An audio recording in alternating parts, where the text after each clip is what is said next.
Hello बच्चों, आज हम लोग JCRT झारखंड रांची के कक्षा अष्टम में गणित विषय से परिमेय संख्याएं जो चैप्टर है अध्याय 1, इस अध्याय 1 में एक को हम लोग पढ़ेंगे और जानेंगे। तो परिमेय संख्या को पढ़ने से पहले हमें यह जानना है कि प्राकृत संख्या क्या है। प्राकृत संख्या जैसे हम लोग गिनते हैं 1 पेंसिल, 2 पेंसिल, 3 पेंसिल, 4 पेंसिल, तो इसी प्रकार से हम गिन सकते हैं 1 से शुरू करके और उन्हें हम संख्या को भी हम बता सकते हैं कि ये 1 पेंसिल है, ये 2 पेंसिल है, तो इस प्रकार से उसको गिन सकते हैं। तो ऐसे नंबर्स को हम क्या कहते हैं कि काउंटेबल नंबर्स, यानी कि गिनने वाले संख्या, गिनती किया जाने सकने वाला संख्या। ठीक है, तो इसी संख्या को जो है हम लोग प्राकृत संख्या या नेचुरल नंबर भी कहते हैं।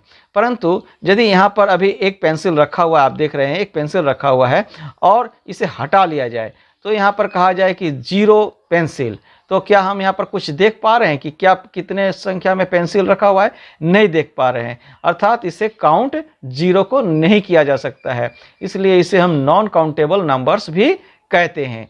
इस 0 को जब हम प्राकृत संख्या के आगे रखते हैं, प्राकृत संख्या के साथ सम्मिलित कर लेते हैं, तो प्राकृत संख्या पूर्ण संख्या में बदल जाती है। अर्थात 0 से शुरू होने वाले जो संख्याएं हैं, 0, 1, 2, 3, 4, जब इस प्रकार से हम संख्या को गिनते हैं तो वो पूर्ण संख्याएं होती है।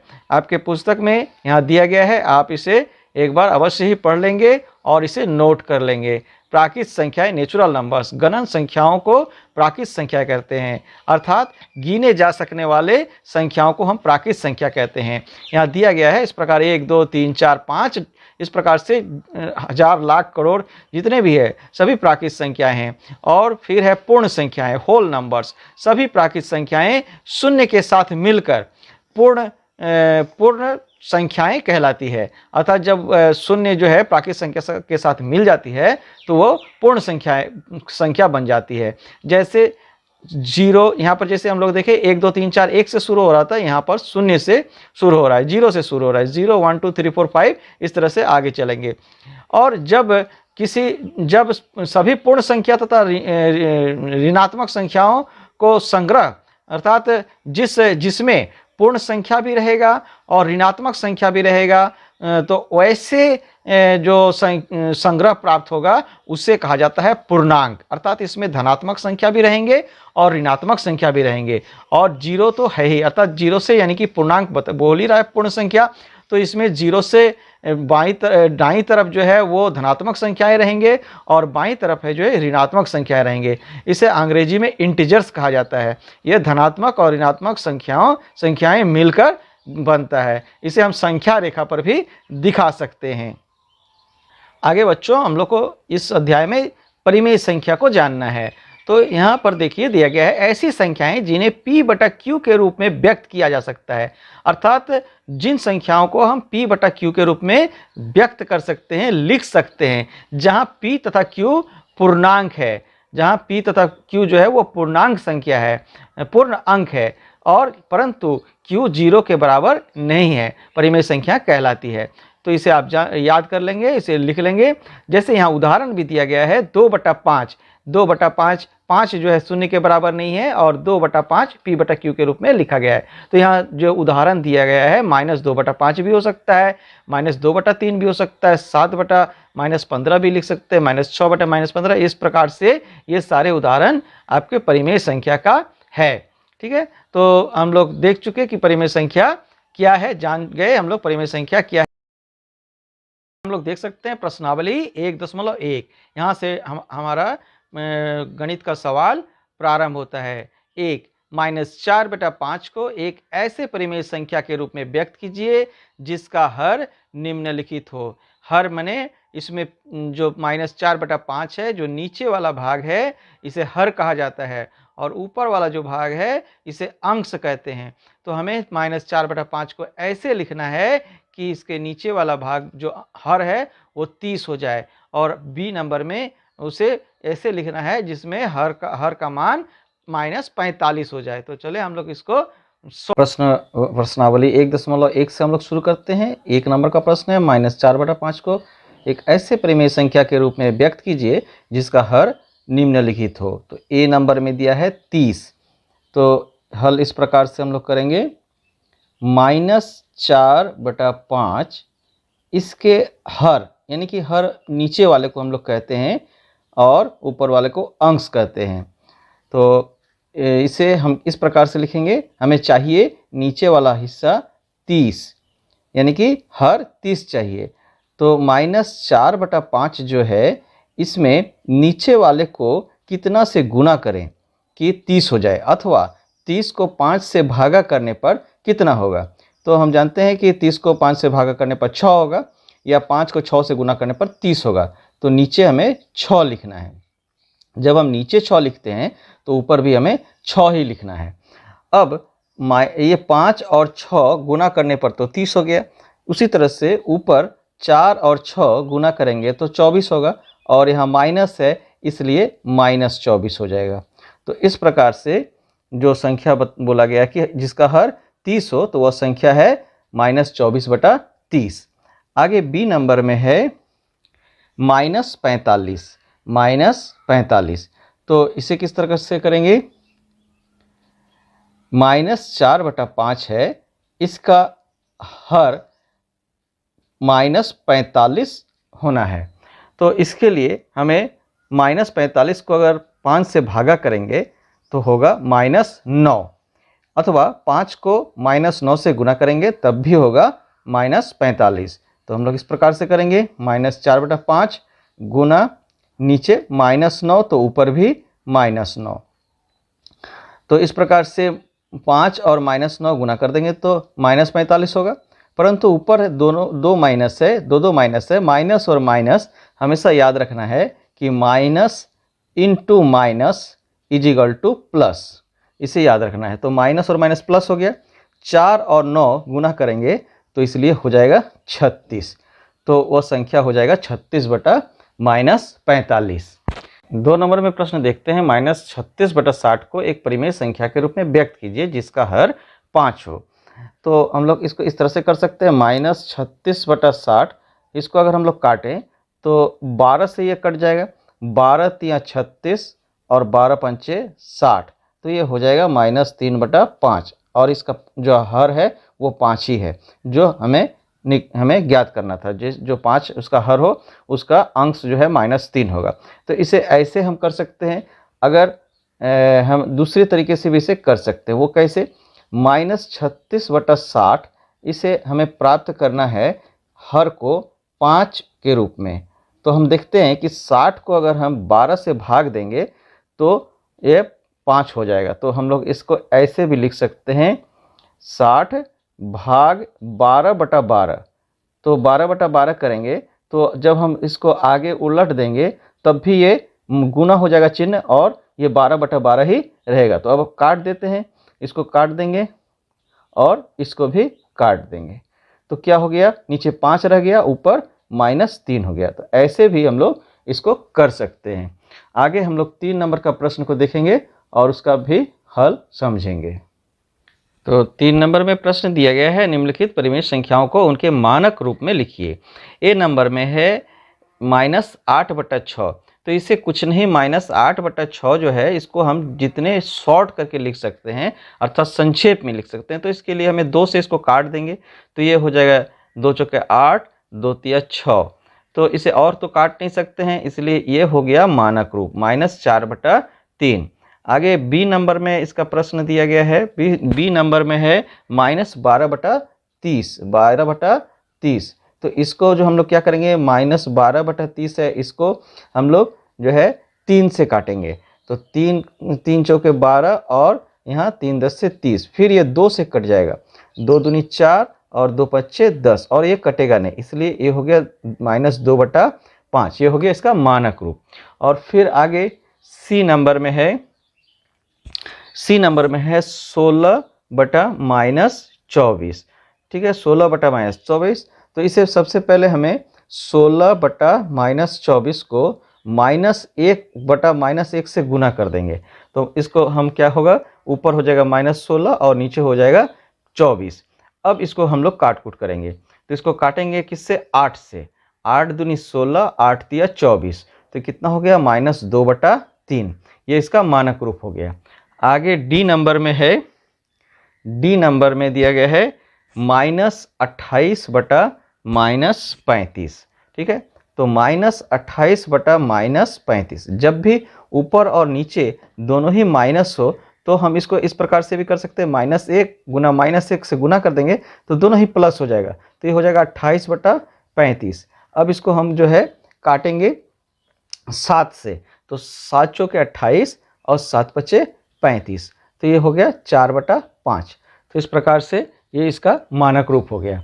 आगे हम लोग 4 नंबर के प्रश्न को देखेंगे और उसका हल को समझेंगे। तो यहाँ पर 4 नंबर का प्रश्न दिया गया है, निम्नलिखित में प्रत्येक युग्म में कौन सी संख्या बड़ी है।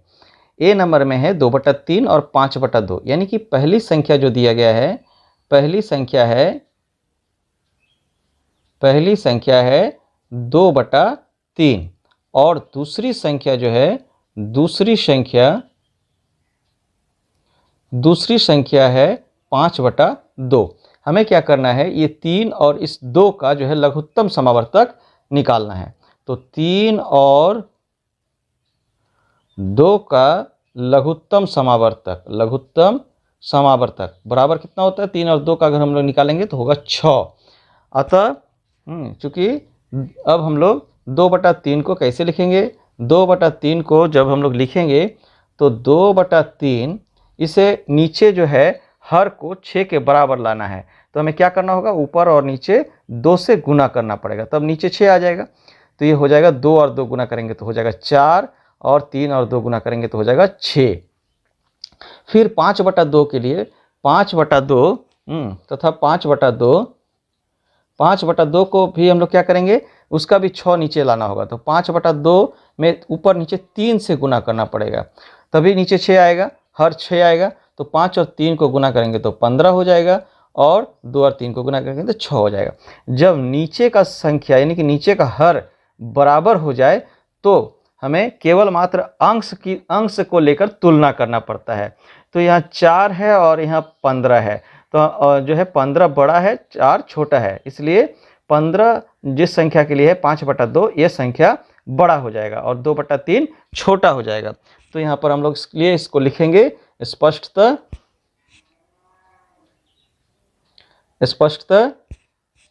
यहाँ पर ऐसे इस तरह से 15 बड़ा है 4 से है, अतः बराबर हो जाएगा 5/2 बड़ा है 2/3 से। ठीक है, तो इस प्रकार से हम लोग लिख लिए। तो ए नंबर का हमारा सॉल्व हो गया है। अब इसका बी नंबर को हम लोग देखेंगे क्या दिया गया है। बी नंबर में दिया गया है 1/2 और 0, 1/2 और 0 दिया गया है। तो इसे हम लोग किस प्रकार से समाधान करेंगे। तो आगे है 1/2 और 0। हमें याद रखना है कि कोई भी संख्या जो धनात्मक है,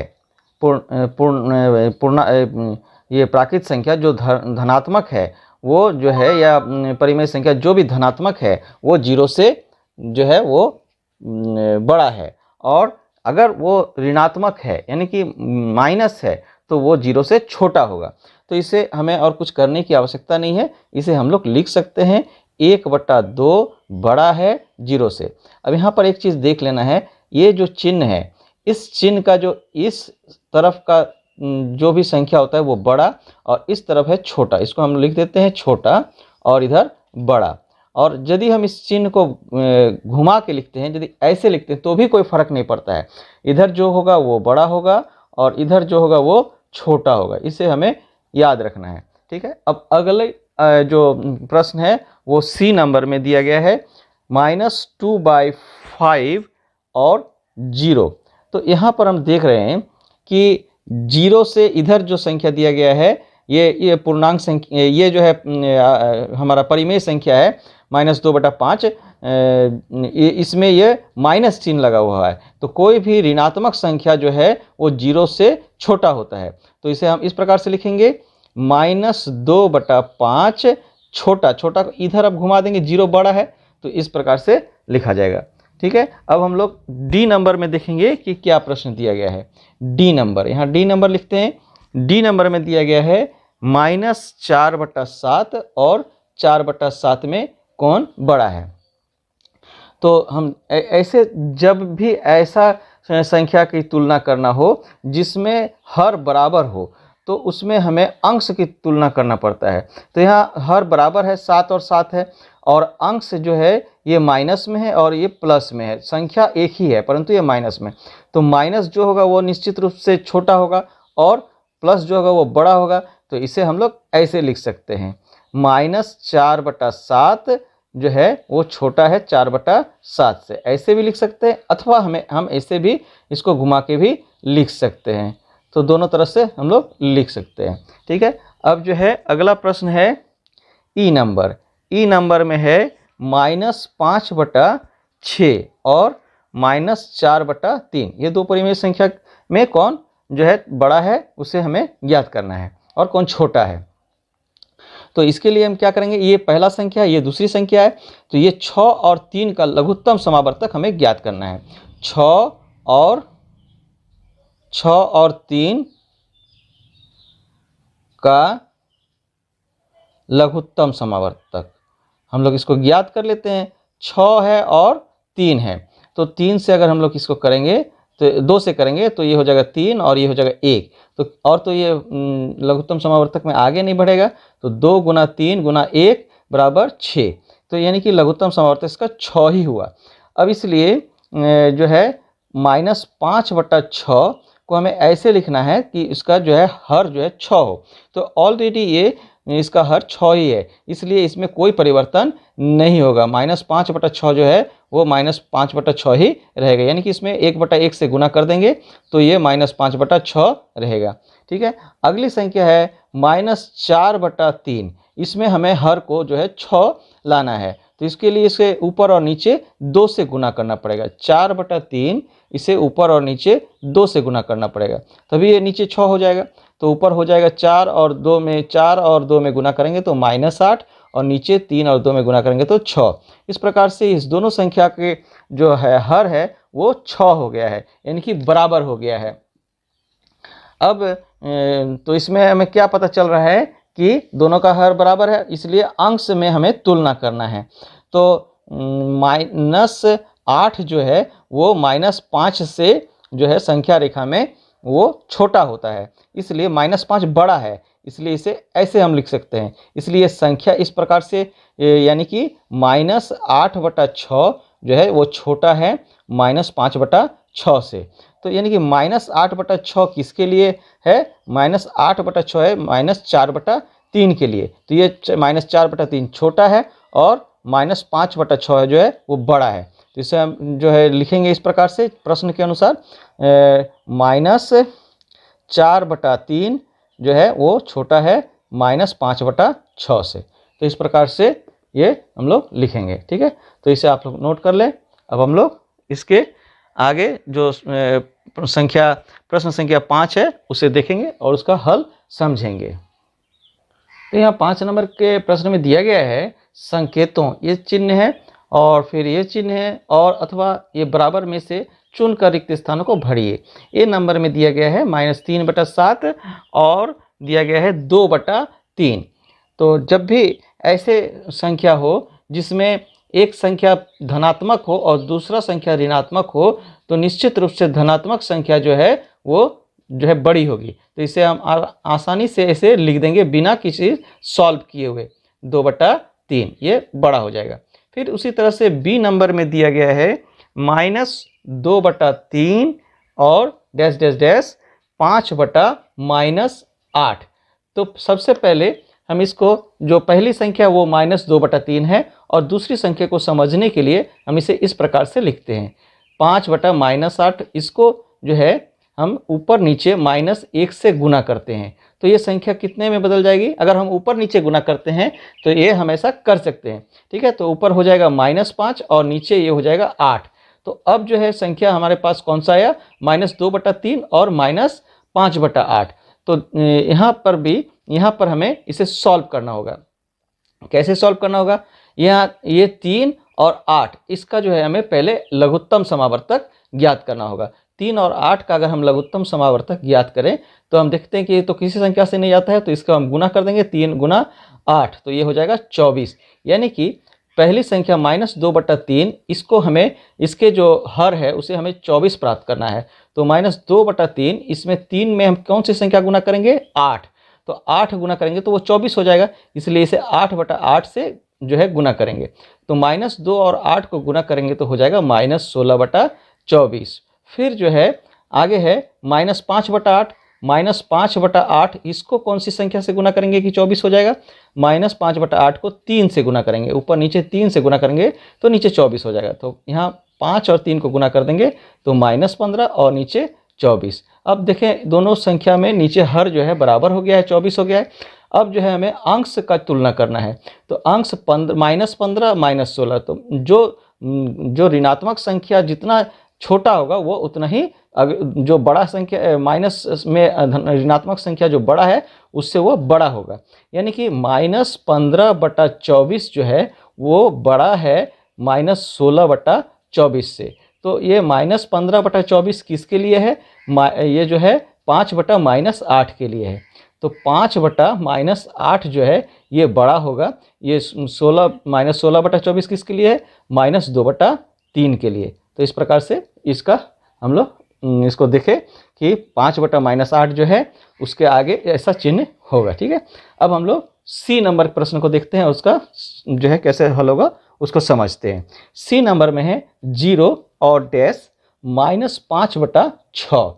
ठीक है, तो इसमें हमें याद रखना है, इसे हम लोग प्रश्न संख्या 4 में भी समझ चुके हैं। जब भी 0 है और उसके साथ में तुलना करना है हमें ऋणात्मक संख्या को, तो 0 जो है वो बड़ा होगा ऋणात्मक संख्या की तुलना में। तो यहाँ पर हम इसको इस प्रकार से दिखाएंगे, 0 बड़ा है -5/6 से। ठीक है, आगे डी नंबर का प्रश्न है। डी नंबर के प्रश्न में है -2/-3 और डैश डैश डैश 0। तो यहाँ पर जो है हमें एक चीज़ देखना है कि -2/3 इसे हम गुना कर दें -1/-1 से, तो ये माइनस हट जाता है, अर्थात 2/3 होता है। यानी कि ये संख्या धनात्मक है, और 0 जो है, 0 से जो भी कोई धनात्मक संख्या हो वो बड़ा होता है, इसलिए -2/3 जो है -3 ये बड़ा होगा इससे, 0 से। तो इस प्रकार से डी नंबर का हम लोग देख लिए। अब है ई नंबर का प्रश्न। ई नंबर में है -2/11 और डैश डैश डैश -3/22।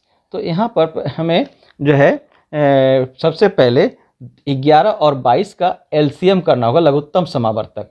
तो इसको हम लोग निकाल लेते हैं, 11 से 1 और ये 2, यानी कि 11 गुने 2 बराबर 22। तो इसका एलसीएम 22 हो गया। तो पहली संख्या के लिए -2/11, इसको -2/11, यहाँ 11 को कौन सी संख्या से गुना करेंगे कि 22 हो जाएगा, 2 से। तो 2/2 से गुना कर देंगे तो ये ऊपर हो जाएगा -4 और नीचे हो जाएगा 22। तो ये हो गया। और दूसरी संख्या जो है -3/22 है ही, तो यानी कि इसमें कुछ करने की हमें आवश्यकता नहीं है, फिर भी हम लोग कर देते हैं। -3/22 इसको 1/1 से गुना करेंगे तो फिर वही -3/22 होगा। अब चूंकि हर दोनों का बराबर है, और हम जैसे कि हम जानते हैं कि ऋणात्मक संख्या जितना छोटा होगा वो उतना ही दूसरी संख्या से बड़ा होगा। तो ये छोटा है -4 से, तो ये बड़ा है, और ये छोटा है। तो -3/22 जो है वो बड़ा है -4/22 से। तो -3/22 यहाँ पर लिखेंगे प्रश्न के अनुसार, -3/22 जो है वो बड़ा है -2/11 से। इस प्रकार से हो गया। तो उसके बाद एफ नंबर का प्रश्न है, उसको हम लोग करते हैं। एफ नंबर में है 1/-3 डैश डैश डैश 1/-1/4। ठीक है, तो अब जो है सबसे पहले हमें 1/3 जो है 1/-3 इसे इस प्रकार से करना होगा। 1/-3 इसको पहले ऊपर नीचे -1 से गुना कर देते हैं, तो यह हो जाएगा -1/3। ये 3 और इसको गुना करेंगे, माइनस माइनस प्लस हो जाएगा, इसलिए हो जाएगा -1/3। तो हमें प्राप्त जो संख्या हुआ, पहला संख्या हो गया -1/3 और दूसरा संख्या हो गया -1/4। तो अब जो है हमें 3 और 4 का जो है लघुत्तम समावर्तक निकालना है, एलसीएम निकालना है 3 और 4 का। तो ये तो एक से जाएगा, तो 3 और 4, तो उसके बाद 1 गुना 3 गुना 4 बराबर हो जाएगा 12। तो पहली संख्या जो 1/3 है, इसे हम 3 में कौन सी संख्या से गुना करेंगे कि ये हर जो है इसका 12 हो जाएगा, तो 4 से। -1/3 गुना 4/4, तो ऊपर हो जाएगा -4 और नीचे 12। फिर अगली संख्या जो है -1/4, इसको हमें गुना करना है 3/3 से, तो ऊपर हो जाएगा -3 और नीचे हो जाएगा 12। अब दोनों का हर जो है बराबर हो गया है।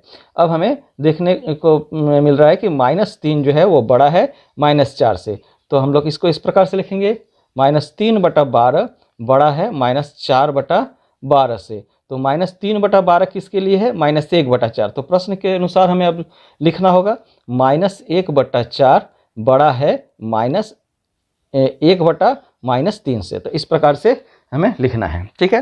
तो 5 नंबर में जितने प्रश्न थे वो सारे सॉल्व हो चुके हैं।